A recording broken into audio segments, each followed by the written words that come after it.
Good morning, good afternoon, good evening, wherever you are, and welcome to another interesting conversation that I get to have with somebody that to me I have found fascinating. So I have a feeling you're going to really enjoy listening in on this conversation that I'm going to have with Randall Kaiser, who is coming to us from Calgary, Alberta, up in Canada. Hi, Randall. Thank you so much for joining me on this conversation today. Hi, Laina, and my pleasure. Thank you. Well, let me share a little bit about how I found you, so that kind of sets a stage for why I have you on this particular conversation. And I was watching a program with Sasha Stone, whom I adore, and I've been following him for quite a few years. And to me, he's one of the most amazing humanitarians that I have met. That man walks his talk. He knows not only does he have an alignment with source, but so does everybody else. And he is so determined to do everything that is within his power to expose anything that is unlike what the creator intended for all of us to experience. So when I watched you on one of his programs, I not only did I feel the presence of the creative source in you, the gentleness, the kindness, and your absolute sincerity about what you were sharing, I knew that I wanted to meet you and have a conversation with you and introduce you to my audience. So thank you so much for accepting this invitation. Oh, my pleasure. Yeah, it's a beautiful process, isn't it? Once we surrender to the divine source, the I like to use the word God. Everybody can choose what they like, but I'll use the word God throughout the conversation, knowing that it's not some anthropomorphic deity. It's just, in my mind, the goodness in everyone and everything every day. Exactly. It sure is the goodness in everyone and everything. When did you begin to realize that you had this connection with God, that you felt that comfortable in that relationship? Because for me, it didn't happen until I was in my 40s. Well, I think it was quite a bit before that. I've had a long life. If you don't mind, I'd like to start. I've been asking some of the people that I interview with if I can just say a quick prayer to ground us Please, both. And please. Thank you. yeah, and I'll cut it short. I might Take your not. time. Take your time, Okay. sweetheart. I'm grateful for this. Okay. It's an Aramaic version translated directly to English without going through Latin or anything of the Lord's Prayer. And it Mm. just goes like this: O cosmic breather of all radiance and vibration, soften the ground of my being and carve out a space within me where presence can abide. Fill me with creativity so that I may be empowered to bear the fruit of our mission. Let each of my actions bear fruit in accordance with our desire of abundance, sovereignty, health, and love for all. Endow me with the wisdom to produce and share what each being needs to grow and flourish, and thank you for untangling the last thread of destiny that bound me, as I release others from the entanglement of past mistakes. I love you. I'm sorry. Please forgive me. Thank you. My pleasure. There is one last line, and it's: please do not let me be seduced by that which would divert me from our true purpose, eliminate the opportunities of the present moment. For we are the ground and the fruitful vision, the birth, power, and fulfillment, as all is gathered and made whole once again. It's a I've adjusted that. I tossed in a little ho'oponopono, as you see, and a Yes. couple other things. The abundance, sovereignty, and health for all is my goal on this planet, this plane of existence. And I'm speaking directly to God when I say that. Instead of it being us and our, it's we as in me and source energy. So just thought Yeah. I'd toss that in to start off because Oh, we said this was going to be about love and the alchemy of love and the love of money, because we need a medium of exchange to conduct conscious business on this plane of existence at this current state of civilization. So, absolutely. Absolutely. That prayer was so beautiful. I'm going to ask you to, if you have it in writing, to message that to me. It's so beautiful. But that prayer says it all. We, yeah, we, we are absolutely awakening to the realization of that we are the embodiment of one source expressing itself through all of us, where in that awareness there is no shortage, there is no me, there is no they, there is only us operating in concert because it is a creative source, so it expresses in so many different ways. um, so when did you begin to realize that connection with source and understand your piece of the puzzle inside of the wholeness of that magnificence that is God, source, spirit, creator? Well, honestly, I think it was the moment I was born and into this earth, onto this earth. But you know, the process, just like every other process, doesn't happen like that. It's perfection moving towards completion, and that's what I believe God is, and love is perfection moving towards. So the I am is not just all of a sudden I woke up to I am. It was I am becoming, and becoming is something we all are. And yes, I had moments of quick realization. Don't get me wrong. Like I died on a hospital bed one time, and I didn't experience like some people will in their left brain. And there's a lot to do with balancing your. This is balancing your wholeness, your masculine, feminine, your left and right. That is stuff that I've only been familiar with for maybe the last 5 or 6 years. Okay. So if you want to say that that's a transition, but prior to that, when I died on the in a hospital, I was fortunate I was in a hospital and they were able to revive me. But, I didn't see that left brain activity of my body or anything like that. I just experienced peace and tranquility. My consciousness was still there. I couldn't move. I couldn't see, but I could still see inside. Yeah. And I knew I was still alive until I came back around physically. And it was a beautiful experience. But that was one stage. And I was about 33, 34 years old when that happened. And then I had another experience with liver cancer where I could have died once again, but it was a state of, okay, you're not alone in this. There are angels out there. And I listened to angels, like I'm speaking of alternative medical or healing alternatives besides the pharmaceutical industry, which would have killed me. Like it killed my father at 48 years old. He died of cancer, but not died of cancer. He died because they opened him up and butchered him and then chemoed the heck out of him. I'll try to keep away from that F word. I know Sasha drops that bomb and I do it once in a while. I drop that bomb too. So if it flows, let it go.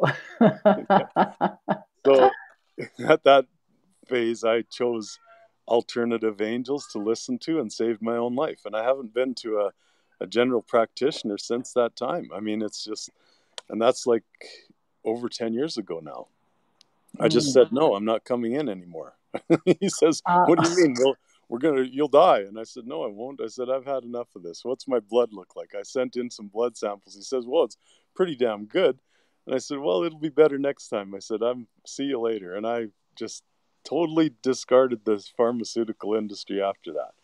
Wow. And if I was to break my arm or cut myself to a point where, I needed stitches, would I go to the pharmaceutical industry or the medical industry? Yes. I'm not against anything. And that's a theme that I've taken on in my life is work with and never against. Beautiful. Beautiful. No. I feel the same way. And Elliot, thank you for your sweet comments. Randall, Elliot feels your God energy vibe. He says it's going straight to his heart. That is so sweet. Yes, Elliot, that's why I wanted to have Randall here. He's my kind of person vibe to want to be associated with so that we can multiply it. Randall, you're talking about the pharmaceutical world. Like you, I agree that there is a place and a benefit, and that needs to be understood. But there is also a component about this pharmaceutical world that we are in the midst of beginning to discover that it has really far-reached or reach too far inside of what is to me the God consciousness, the way that God heals, the way that God through us operates, that we've almost been, well, not almost, we've been trained out of tapping into the well-being that exists within us. That definitely doctors, I don't know if you're familiar with Dr. Joe Dispenza, who healed himself. So he teaches people how to access that healing. What are your thoughts around that? Well, exactly. Like I feel as if I healed myself, but it was by listening to angels, you know, like Yeah, I was diagnosed with liver cancer, and liver is, you know, one of the most terminal, if you want to call it that. Like you can't just get a liver transplant. It doesn't work, you know?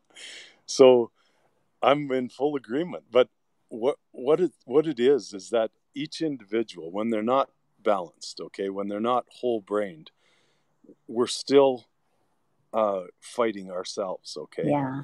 And doctors who are entrenched and um, indoctrinated Hmm. into the system are Into fighting into the left themselves, brain. They're indoctrinated into the left brain. of course.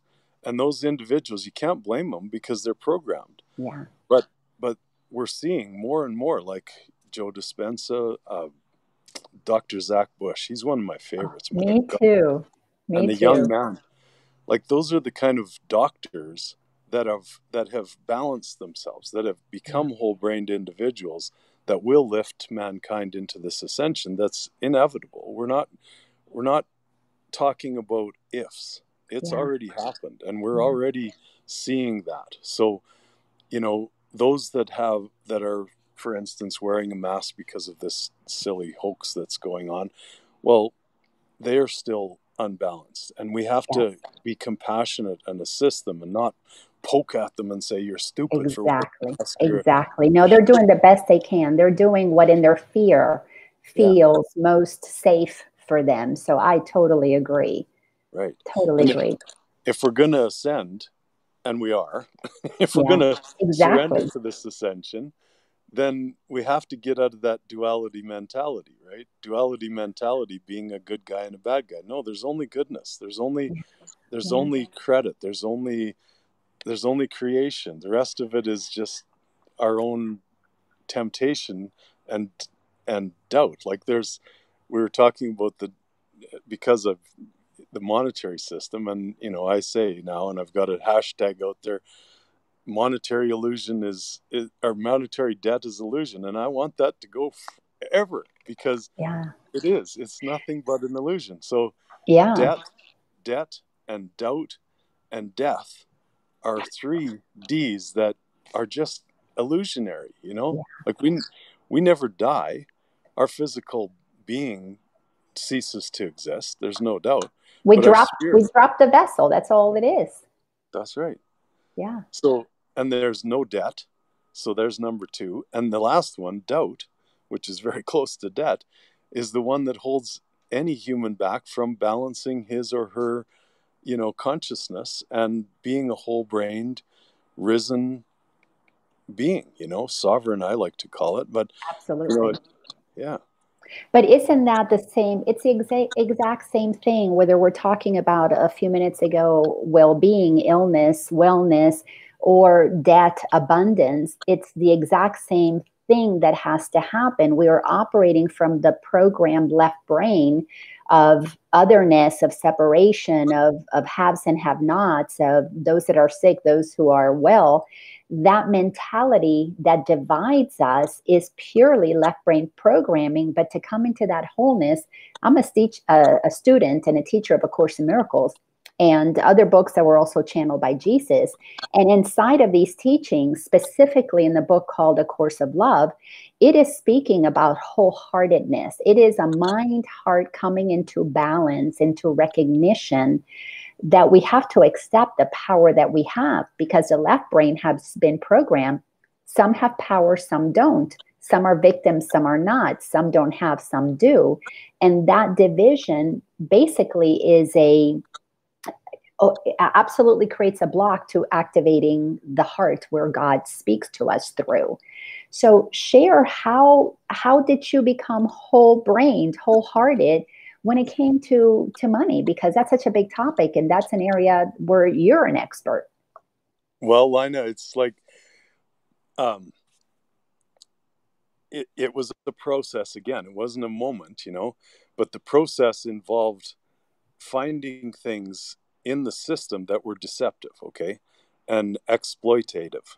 I don't like to use the word control. If there was a group that was in control, you and I wouldn't be sitting here talking. So they don't control, they exploit and manipulate. That's And so true. finding Thank you. Yeah. and finding that exploitation and manipulation. I want to stop for just a second. I I posed one comment. I think it was the last interview I did, where conversation leads to comprehension. And I like a lot of C words, obviously, credit, creation. But that one, it really hit home for me the other day. And I wanted to mention it before I forget, because just having you sitting there shaking your head, even if you don't agree to everything I'm saying, there is this element of conversation involved that leads to comprehension from both sides. And now we have an audience as well that is either resonating with this or they've shut it off by now, whatever they Yeah. choose. So I just wanted to mention that. But yeah, the idea of whole brained, masculine, feminine balance, I've always had a sense of, like, I've got my legs crossed right now. I sit that way, and my father and I would talk with our hands, and sometimes, we'd put our hand up in a certain way, or he'd drink his tea with his frickin' pinky finger out, like it was cute. And people would say, "Oh, frickin' gay or something," like, God, no, my father and I are both extremely masculine beasts, like, I love women, like, it's just, I love that stuff, so it's not about that, but it's about understanding your feminine, or in your case, your masculine qualities. Yeah. And the left brain is where a lot of storage happens. We can get programmed there in so many ways. My goodness, I deal with people that talk about galactic beings and stuff like that, and I don't doubt them, because they're thinking more from their left brain side when they think that way. They've watched Star Trek enough times, for instance, or something like that, that they actually believe that. And I'm not saying that it's not there. Mm-hmm. We create our own reality, and we're each individually creators within this realm, this plane of existence that we're on. And that plane of existence, in my mind, is a physical. Okay, I don't go into the idea that I'm creating everything. There is a godly Mother Earth, and we're here to create from that. Use the grass if we need to feed some animals and then harvest the animals, whatever you want to call it, or move the dirt around to get at some gold, for instance, if there's value in it in some other way, except for limitation. And and that's, we'll get into this as we talk about the monetary side, but again, it's about replacement and replenishment and rejuvenation and recycling. The only promise that we need to make on this earthly plane is to God, to treat it with respect and return and recycle and rejuvenate. We're not here to promise one another silly things like giving back money from somebody that thinks it's debt. I mean, how ridiculous that is. It just makes me, that's where the frustration lie. But And say more about that, because the average person, I know for me, I had my debt. I went through a time when I believed that that's what I was supposed to do, and created mortgages, I was a realtor. My husband and I at the time were realtors during, the early 2000s. We had investment properties, then the stock market crashed. I mean, filed for bankruptcy, lost everything. So we believed in debt. We believed it was part of life. What's your take in debt? Because I love what you say, that there is no such thing as debt. So educate me on how is that so, to give, so this conversation can give me some comprehension around that. perfect. Yeah. So, we do have a collective 3D reality as humans. Okay. There's no doubt about that. And we can fluctuate as individuals in that 3D or in the creative realm, which has been suppressed and exploited by manipulation and indoctrination, right, in that left brain that we were talking about. Yeah. So then that's where balance comes in, and we, okay, let's have some common sense here, which is the grounding physical 3D, okay, and say that when I go to the bank, I autograph.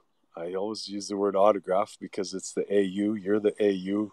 You're the authentic, authorized authority over your artwork. Your and your autograph is what is very important in all of this process. So, when we get to the stage of the 3D now, we've been indoctrinated to think in terms of debt. So when we make that promise to the bank and autograph that document, we're falling into that realm without questioning it, without saying, well, where does that money come from? And and you know, the old story of, well, we have depositors in the bank here, so we have backing for it. Well, no, you don't. Like, there nothing even close to what you're lending out as far as the deposits.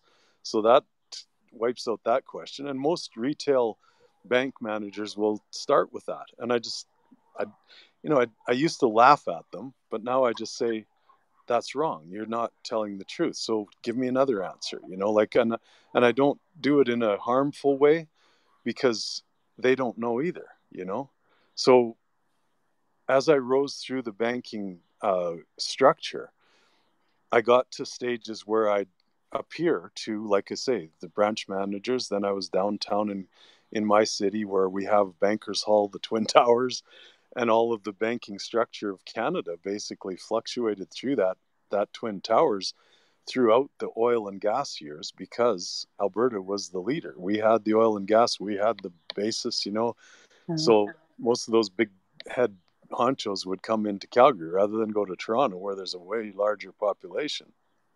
But now it's kind of empty because there's not really much point in going into those buildings anymore because a lot of people have caught on to the deception, and the deception that is that there is no debt.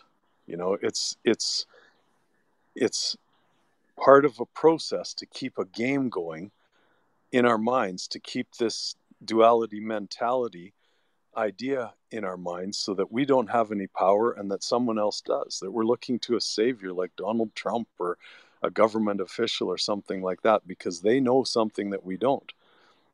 But that deception was very hard for me to take and to continue to adhere to without being angry or frustrated or wanting to expose them, in a punishment manner or anything like that.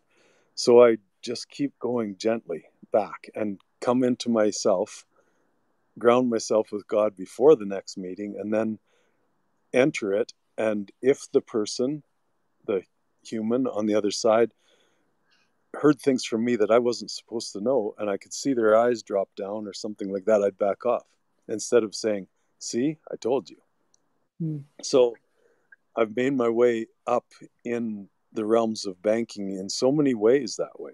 Not only the conventional banks that you think of, which are still, under the realm of government, they're still working in the legal jurisdiction, the lower level legal jurisdiction, but also I work in the common law jurisdiction of banking and in the higher levels of banking that most people don't even have a clue exists. And there are divine spiritual aspects of banking at very high levels that are, ancient trusts, ancient funds that, don't really belong to anybody, but they're there. If we can make our way through the system divinely and find a way to bring that back out to the people. So Now, I don't, what can the average person, sorry to interrupt you, but what can the average person like me who has grown up with this indoctrination do at a time when we're seeing, especially right now in the middle of this pandemic and people losing jobs and businesses going under?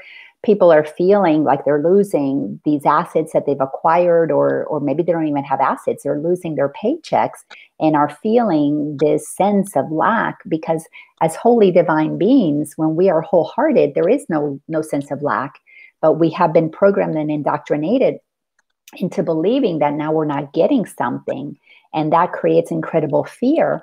What is your take on what's going on in the world right now that could help the average person be able to feel hopeful about what is potentially coming? Because like you're saying, there are these divine trusts that are there set up for, I take it, for humankind.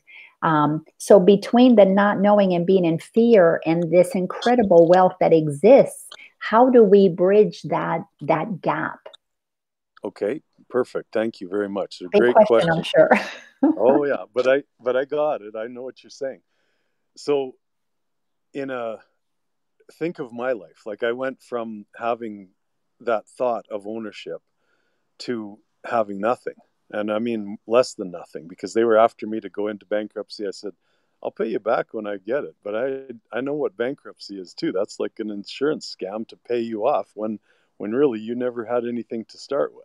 Yeah. And you already took my property and sold it. So forget it. You know, I'm not going into bankruptcy and playing that game. But I intend to figure this out. And when I have the money, I'll pay you back if you still want it by the time I'm there. So so that process of getting away from ownership is what many people who are capitalists that are losing their positions as far as their jobs or their business may have to go through that. I can't say for sure, but the way I got through it was starting to think in terms of all, starting, and not just all mankind. I'm I'm talking, I went right to the max. Like it's like there's life in that earth. There's life in every animal, Yeah. and if I'm going to do this, I want to think about all. I don't want to just think about mankind. So if you want, True. just think True. Thank about, you. if you want to just think about mankind, that's fine too. But going back to the stage of family or community or self, those are all lower levels, right? And it keeps you in that fear mode of, well, I got to have something to protect that little entity. Mine, yeah, mine Right. still a possession. My family, my, so thank you for the correction. For all that is, yes. So what's happening right now is that there are some conscious happenings, and I don't want to name names even, because as soon as I do that, people think of idols. Like, and I mean, I'll use the term lowercase t, the trump card, okay? Mhm. Rather than referring to a man, there is a trump card in America that's playing out, okay? Yeah, And yeah, that trump card is also playing out in the rest of the world. So things like that you could do, or that people that are watching this can do, is start to retrain your subconscious mind into thinking basic income, okay? Basic income, basic income. Repeat that in your mind. So anytime you receive anything from the government, I call it administration. I don't even like to use the word government anymore, because they're just going to be administrators of a monetary process. They yeah, have no right to be making up laws, legal statutes, excuse me, instead of laws, because law is, we know what it is. It's God's law, do no harm, keep your yeah, word, that kind of stuff, love yeah, your neighbor. But, these legal statutes that keep controlling, they don't have any right to be doing that. They have no permission from the population at large, in a democratic, if you want to use that word, in a in a general sense, to be doing that kind of stuff. So when they administer these payments to you, like in Canada, we've been receiving $2,000 a month. They put a name on it, which I'm not even going to say. It's our basic income. That's the way it is. mhm, Anytime you receive employment insurance, anytime you receive pension through a government, anytime you receive anything, that's basic income, and that's your right. So when you start thinking about that, and reset your own subconscious, you're already thinking in terms of all, because that is coming through to everyone. It's available to all. There's countries in the world that are beyond Canada as far as social programs, and that's what I'm talking about, is social programs. But even that, change that language to basic income programs, and you'll start to get yourself into that mindset of, why on earth, like, no animal, no bird or coyote or anything has to be in debt or pay for their home or their food. They just go get it. Yeah, And true. as physical beings, we have that same right. God gave us that. Okay, there's no other, no man in between. When I talk about sovereignty, it's just, you are direct neural activated to God. Oops, DNA, did I say that? That was one that a friend of mine came up with, and I thought, oh, that's so perfect. Direct neural activation, DNA. Because Yeah, we can get into the scientific aspect of things, and that goes into left brain too. So bring it yeah, to some common sense words. So there's one thing you can do, and then as far as the average person, start thinking in terms of that basic income, and yeah, then start, once you've gone to that, you're starting to grasp the idea that there is no limit to the amount of money that can be created. yeah, So then go to the next stage and ask your banker, just go in and ask them, like, where'd you get that money from? Like, and little things like that. Like when I first uh, lost my assets, I went back into the bank and I said, can I have my collateral back now? And they said, I was using the word collateral and they just didn't know what I was talking about. So I said, well, I would like my contract back. Oh, sure, no problem. We can get you a copy of that. And he kept using that word copy, copy, copy. I said, no, a copy is like a copy of a work of art. I said, a work of art with an authentic autograph on it is worth a lot, but a copy or a print is really not worth much. So I don't want that. I want the original. And he says, oh, yeah, no problem. So I wrote out a document myself. I typed it out, took it in, and I wrote on there, I want the wet ink signed original mortgage in that case, or there was mortgages, because I had a number of them. I was doing a lot of business. And he signed it before he realized what he signed. And then he says, I said, so you can get me the original. He says, well, yeah, we can get you a copy. I said, you just wrote, and look at it, what you wrote. And he says, oh, well, we'll have to talk to a lawyer about that. And I said, okay, get her on the phone. So he got her on a conference call in the room we were sitting in. And he says, we can do this for him, can't we? He didn't know. And the lawyer said, well, no, we can just get you a copy. We shred those. And I said, of course you shred them. After you get credit for them in the higher levels of banking, you don't have any money, especially that bank. It didn't even have a retail division. It was called Farm Credit. It was a government institution. So it didn't have any deposits, So I said, I know you don't have any money. So I know that document was the way that my autograph, my authentic, authorized autograph, was what gave you the capability to take that up to the top and say, hey, look what I got, an original, mm-hmm. Instead of a print. So, or a copy. So the lawyer took this banker out of the room. She said, yeah, I got to talk to you privately.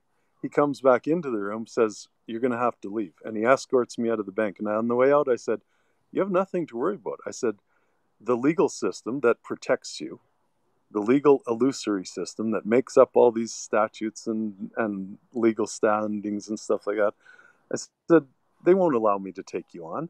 And I said, but all you've done is prove to me how this system works. And I'm not going to stop Yeah, until I reach the top. That was my language to him as I left. And I wasn't angry with him. He didn't have a clue what I was talking about. But I said, thank you for that. And I yeah. left. You have educated yourself in this system that we have been indoctrinated in, but let's talk about what's coming, because you have a clearer idea of what is coming for humanity, because you're being exposed to, you're outside of the realm that the average person is stuck inside of, working and getting a paycheck and paying the bills and paying the debt. What, with your understanding of God's use for money, give me a picture of what you believe is the godly use of money, and then where are we going? Because I love to give people a hope. So let's get some hope going here about where we're going once we undo all of this indoctrination that has had us stuck. Okay, perfect. So I'm going to start with four things here. I like fours. I like 4s and 7 because those are more godly numbers. It's like 3, 6, and 9 will keep you spinning around, and I don't discount any numbers, but I like 4s and 7s. 7 being the godly number of creation, obviously, and regeneration and stuff. But the idea of 4. Okay, so there's ancient times gold in our ancient times. History is all balled up. Nobody knows exactly what history is because we've been lied to about it. So in more recent history, I'll say even the Egyptian days, they started thinking in terms of treasure, right? So gold. And they'd mine it, and then they'd consider it theirs in an ownership manner, and that they could lend you something based on that, right? Mm. So they couldn't actually take pieces of the gold and give it to you. They could, but what's the point in that? We'll just create some paperwork that'll do that. Sorry, you've got a garbage truck in the background. I hope you can still hear me. I can. Okay. So the beginning of this was just the gold, and then it became gold accounts. Okay, so accounts based on the gold. Then, so those two to start with. I'll bring those into the present. Okay, there is still physical gold on the planet that can back money. Okay, is there goodness in that?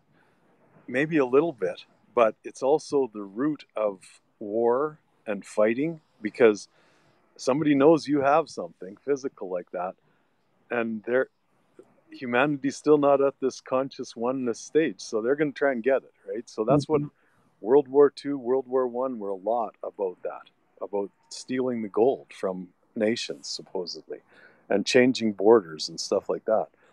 I won't go on beyond World War II because that's for another conversation altogether about economic demolition, and that's all it is. It's got nothing to do with it anymore. It's just to keep this story alive of debt.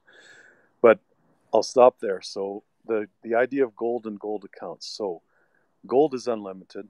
Nobody can tell us anything different. Alan Greenspan commissioned a little cartoon document way back in, I think it was late 80s, called The Road to Ruta. Very cool, very interesting little document that talks about, a certain amount of gold was used to start the system. But then we got into the oil and other things and whatnot, and we didn't really need it.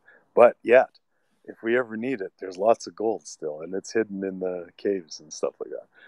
So it's just a little story about gold. So the gold-backed accounts, mind you, are unlimited as well.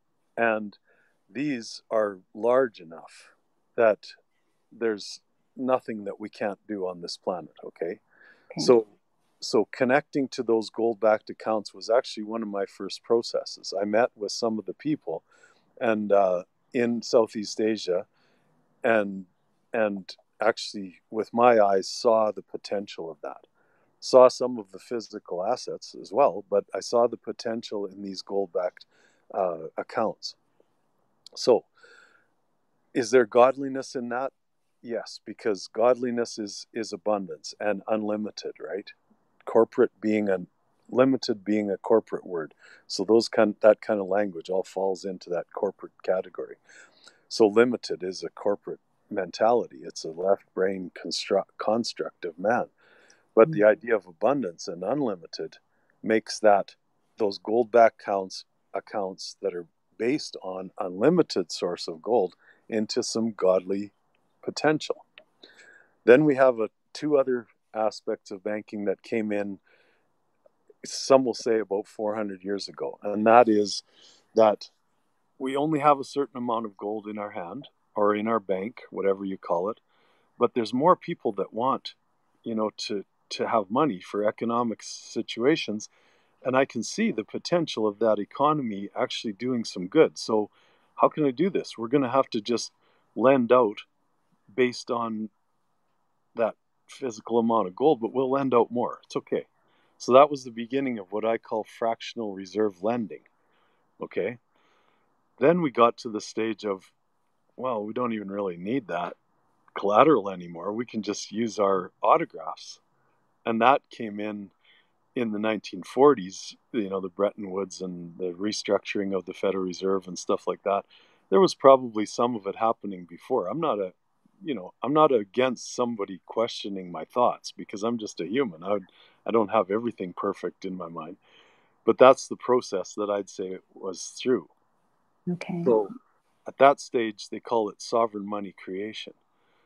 And this one, the only exploitation and limits that are in it now from that legal jurisdiction are that it takes two bankers to autograph this document that stands alone as a standalone primary banking instrument to bring in the illusion of debt to take on a debt and, go from there. So that's where that system went awry.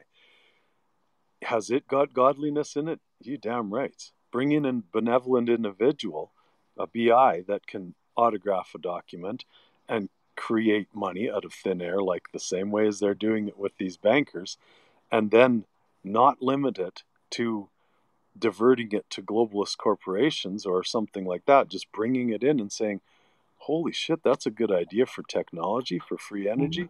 We're going to fund that and fund it. Don't talk about debt. Is there administration fees? Yes, because there's people to pay in the process.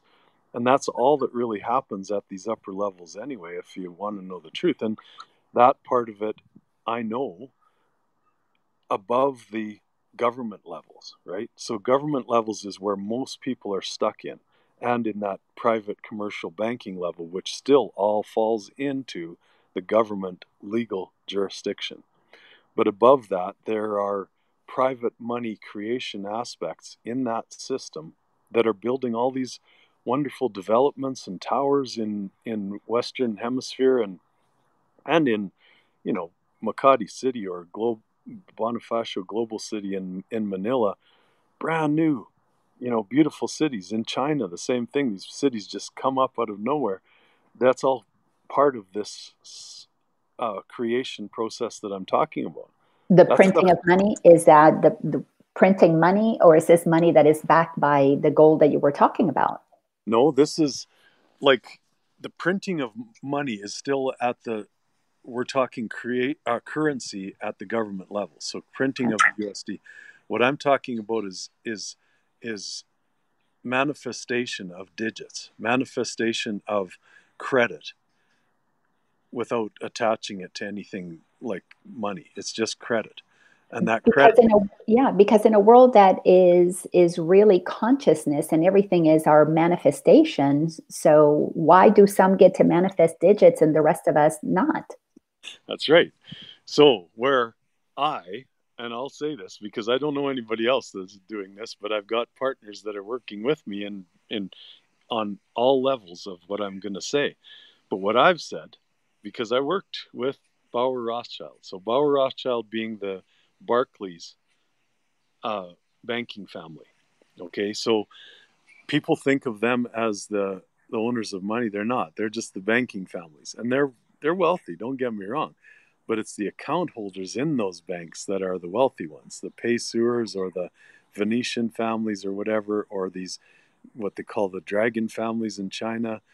All of that kind of language. Those are the people that hold the credits. Okay, that have the credit in the banking system. So these people are real, because I hear about these, the Venetians and the dragons. So these are the holders of this, Accounts.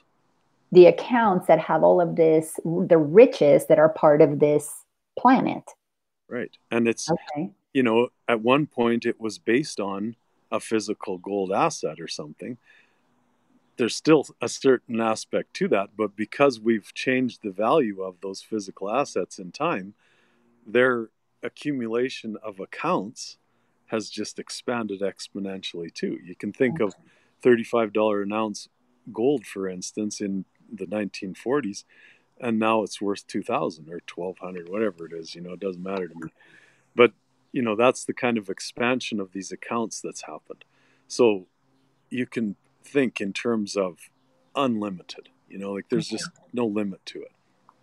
Again, so what I've done is, because I've been in the sovereign money creation side, the second two pieces that I talked about, as well as in the gold side and the gold backed account side, I'm putting it to them, okay, personally. And I'm saying it again, declaring it right here on this show.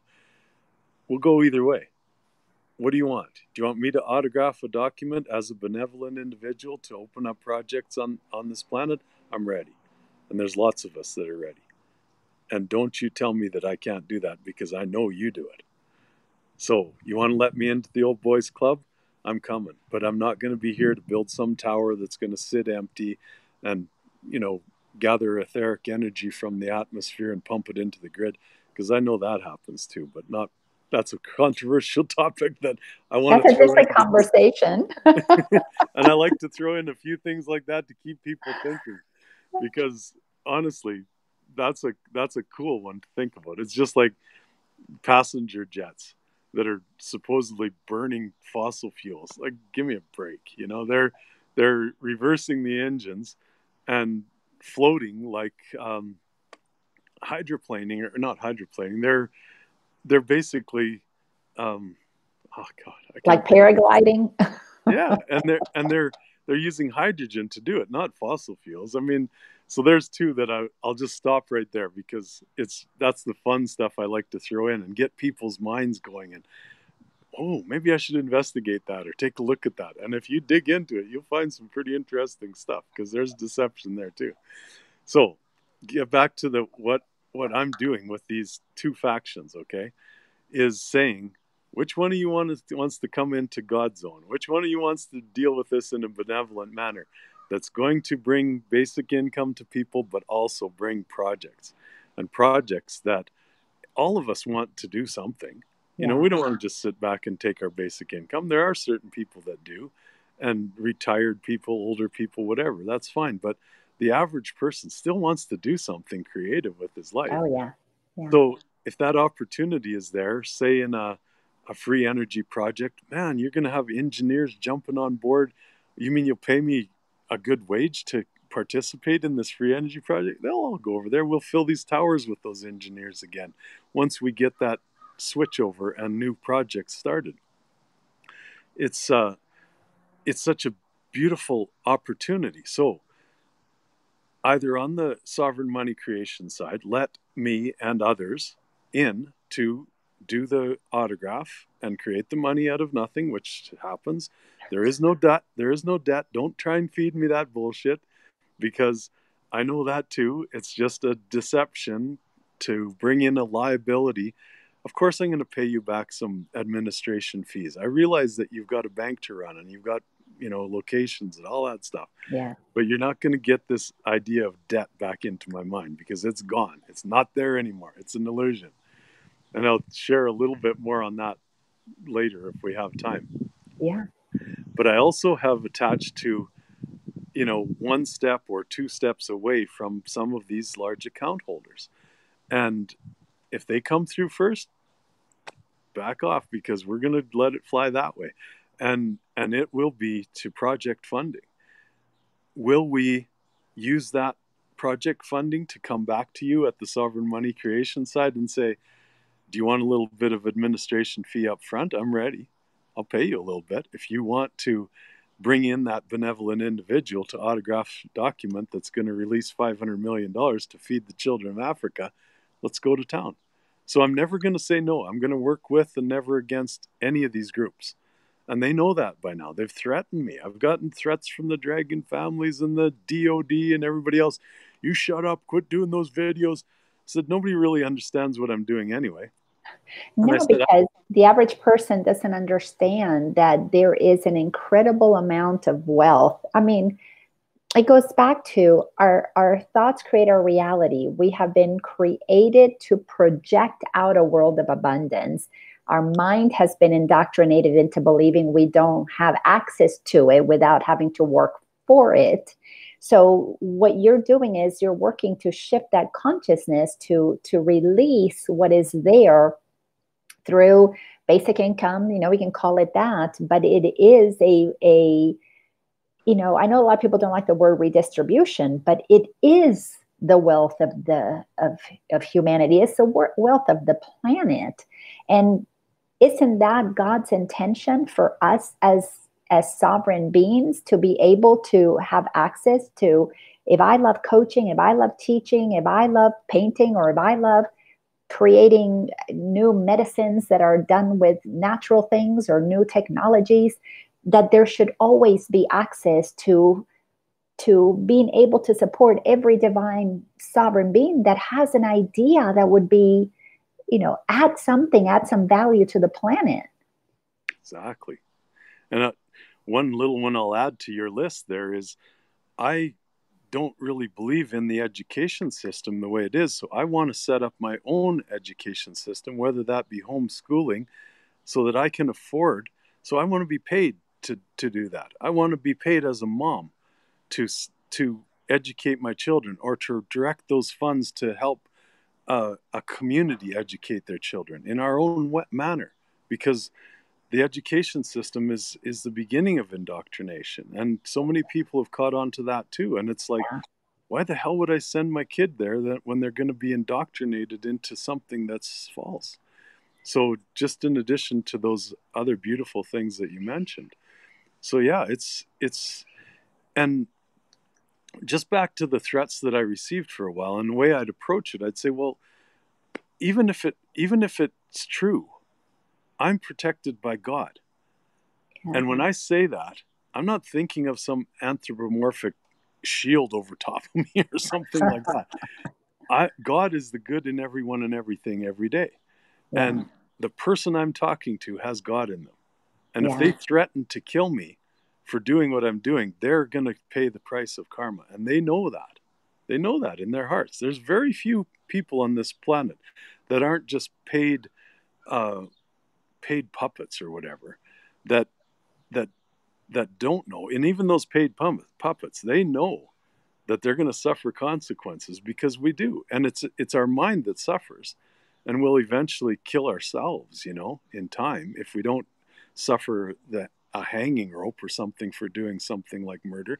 But it's, everybody knows that. And at these levels that I'm talking about, these people are conscious individuals. So okay, the more I talk to people like yourself, and that godliness keeps circulating, the less chance they ever got of shutting my mouth for me. Because it's just like Sasha. I mean, he's pumping out like freaking 2 or 3 videos a day these days, and he yeah, just keeps going. And I mean, his aggression is more than mine, but his protection is more than mine too, because nobody's gonna touch him. Are you kidding me? And they're not yeah. gonna touch me either. Like, it's just, that's just fear, and that's the temptation to fall into fear zone. Oh, gee, maybe I will get murdered. God, Yeah.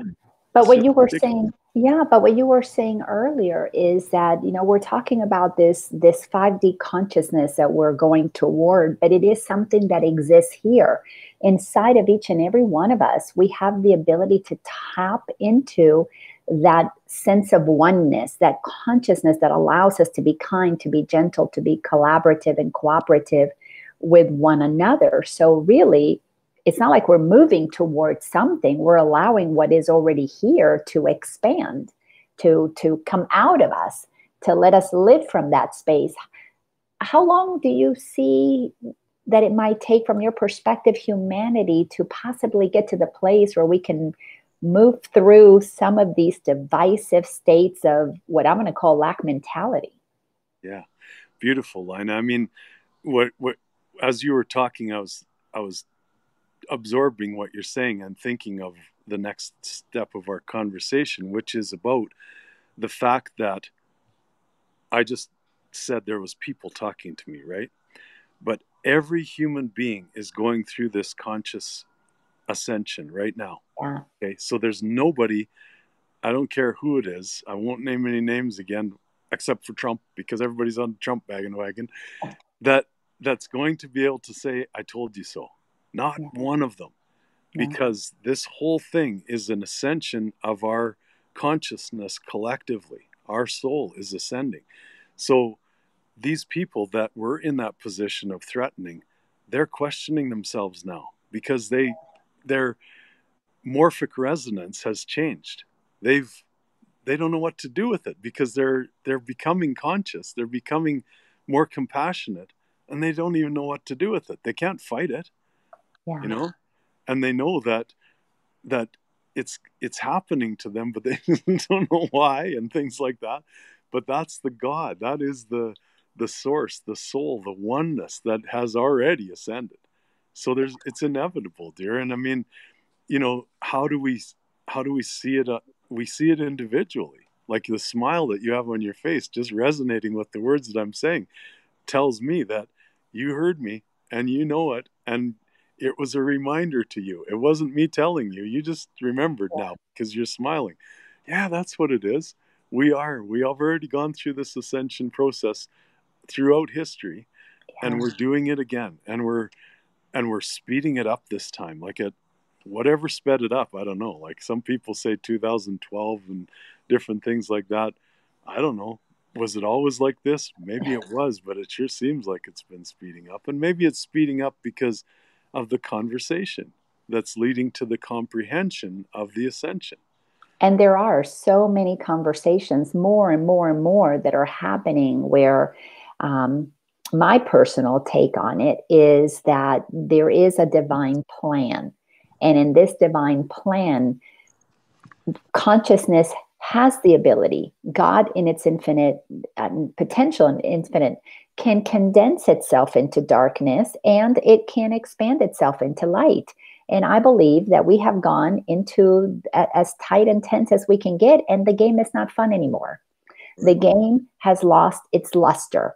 We can see that it's like the Monopoly game that I played. When I play with my one sister who always won the game, after they keep winning a few times, it's not fun. That's So right. it's only fun when there's more sharing, when things keep moving, when everybody wins, when everybody has money and everybody has the little hotels on Monopoly. That's a lot more fun because now it's not just one person with all of the riches.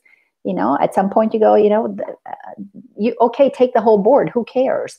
Um, and I feel that we have gotten to the place where humanity, feeling the potential that is possible because we are expressions of God, we're exhausting the one potential where some win and others lose, and now we want to get back to that win-win part of the game. And we're just maturing. We're spiritually maturing into the fun of sharing, the fun of co-creation, because I have never had more fun in my life than when I get to do something with somebody else. It's just so much more delicious when there is a collaboration. And I just feel like that's where we are right now, that Oh, more people want that. beautiful.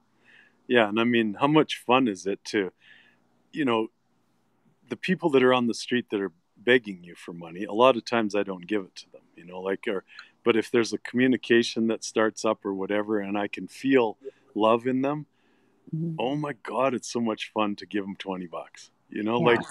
then it's fun rather than thinking, oh, I should put that $20 in the bank account or stick it in the stock market or some ridiculous notion like that. There's no fun in that. It's fear. The fun is in sharing, and then Yeah. in the sharing of a smile back from that other person. Like you give them a smile and they give you one back. My God, that's fun. Like, thank you. Yeah. That was beautiful. Well, one of my favorite lines in A Course in Miracles is that giving and receiving are one, that we receive through the joy of giving. That there's something innately that when you give from a place of consciousness, of abundance, in giving, what you're sharing is multiplied because now you're giving to somebody who can do something with it. And in that process of circulation, I love Sacred Economics by Charles Eisenstein. I don't know if you've read any of his stuff. It's just beautiful. It's that consciousness of circulation, of allowing things to move. And as we're getting here to the kind of the top of the hour for our conversation, what are give us your words of wisdom. How can we move through this time of uncertainty when you and I both are certain that the good is already there and it is just waiting for our awakening to basically, I think we're going to have to get mad first and then demand that what is God given to all of us becomes available to all of us. Well, I think you're past that stage, and so am I. And what we Yeah. can do for people is to encourage them to get past that anger stage too. And the best way to do that is to think of yourself as sovereign, okay? Self-governing, self-realized, self-attached to the good in everyone and everything. Yeah. And then slow down on receiving false light. So false light from alternative media, which is full of it these days. I mean, there's too much on there. You know, like they're dragging us back into the fear.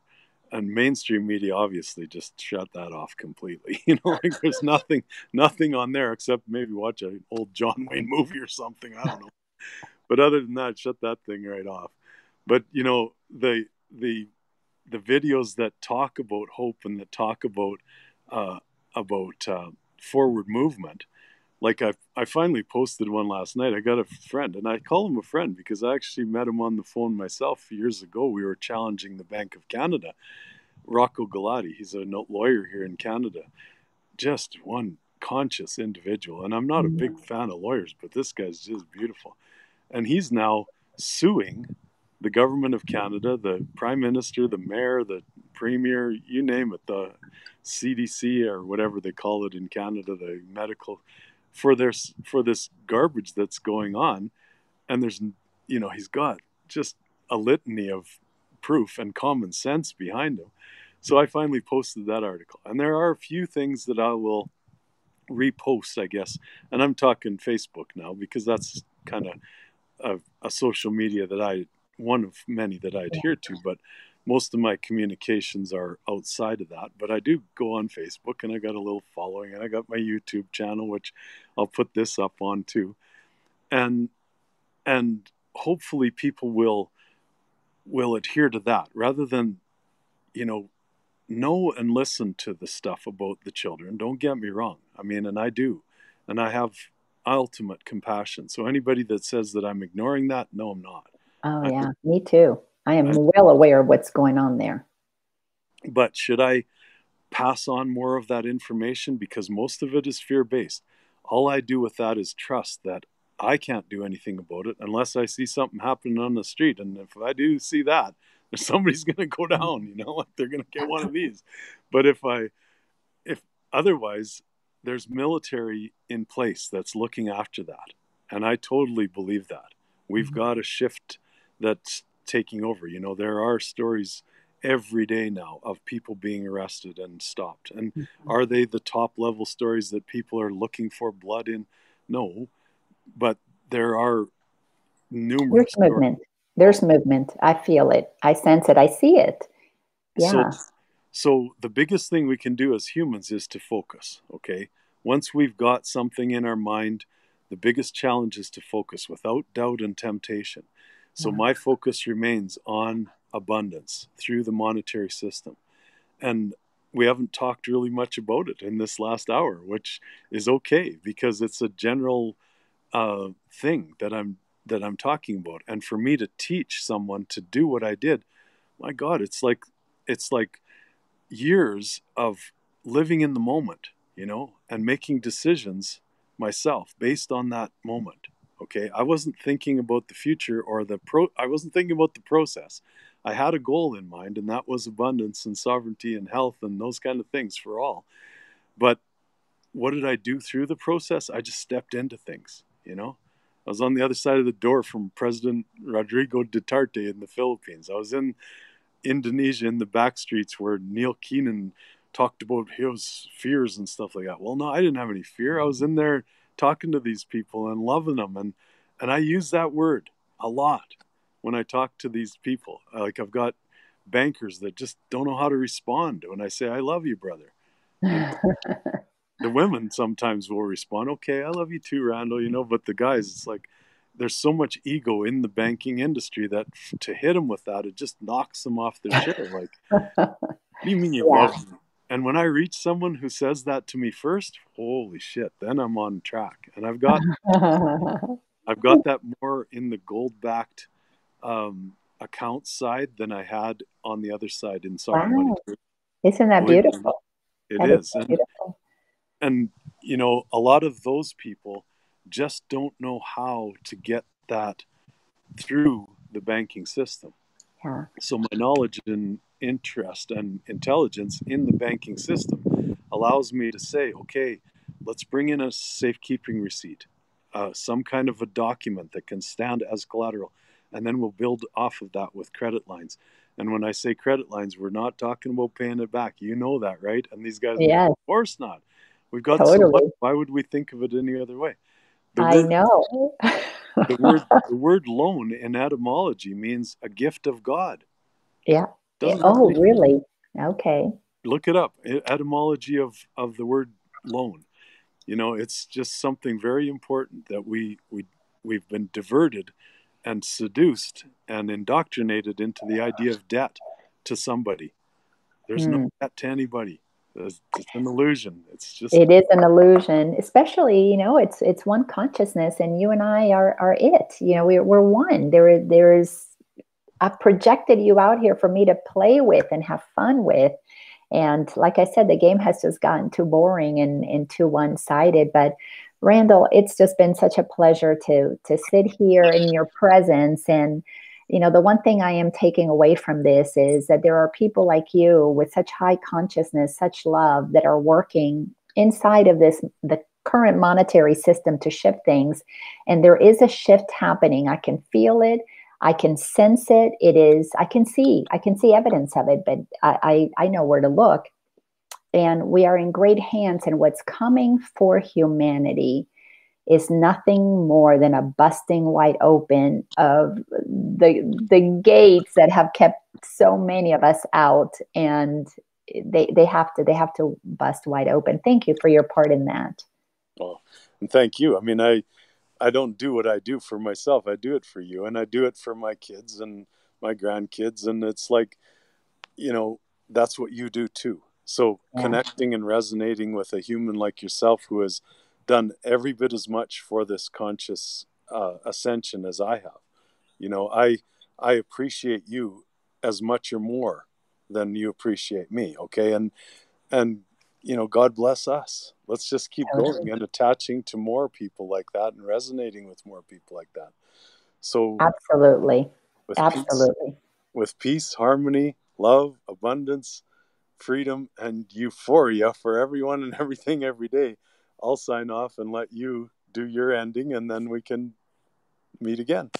Yes, well, I love you dearly, and thank you all for being here with me. And next Monday, I have a wonderful friend. Her name is Erin Newman. She's going to come and share about creating a spiritual business. So we're going to get some wonderful tips from her next Monday. But thank you so much, Randall. This was a beautiful gift. So goodbye, everybody. And Randall and I, we both love you. Bye-bye. Love you.